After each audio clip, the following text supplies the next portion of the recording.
وقد ذكر الله عز وجل الباقيات الصالحات في موضعين من كتابه، فقال جل وعلا: والباقيات الصالحات خير ثوابا وخير أملا، وقال: والباقيات الصالحات خير عند ربك ثوابا وخير أملا، وقال جل وعلا: والباقيات الصالحات خير عند ربك ثوابا وخير مردا. وهذا يدلنا على أن هذه الباقيات الصالحات المراد بها هذه الكلمات الأربع أو الخمس: لا إله إلا الله، وسبحان الله، والحمد لله، والله أكبر، ولا حول ولا قوة إلا بالله. كذا جاء تعدادها 5 في حديث أبي سعيد، وجاء في حديث غيره أنها 4. وعلى العموم فإن ذكر الأربع هو من باب ذكر بعض صور العام، من بعض صور العام، ليس من باب التخصيص والقصر عليها. وهذه الكلمات الخمس عموما الأربع التي ذكرها المصنف وقبلها لا إله إلا الله هي أفضل كلام يتكلم به العبد بعد القرآن.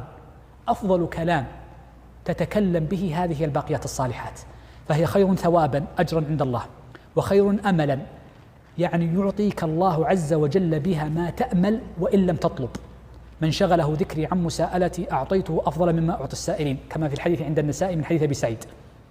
وهي خير مردا، أي في عاقبة أمرك في الدنيا وفي الآخرة، كما قال النبي صلى الله عليه وسلم لفاطمة وزوجها علي رضي الله عنهما: ألا أدلكما على خير لكما من خادم تسبحان الله 33 وتحمدان الله 33 وتكبران الله 34.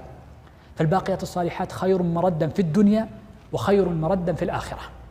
لكن أحيانا تكون سبحان الله أفضل من لا إله إلا الله، مثل السجود والركوع، فإن السجود والركوع سبحان الله أفضل. الحمد لله تكون أفضل في قراءة الفاتحة، وتكون أفضل عند افتتاح الكلام، فتفتتح حديثك وخطبتك بحمد الله. لا حول ولا قوة إلا بالله عند الاستعانة، مثل عندما تسمع حي على الصلاة الحوقلتين، عند سماعك لهما فإنك تقول لا حول ولا قوة إلا بالله. نعم.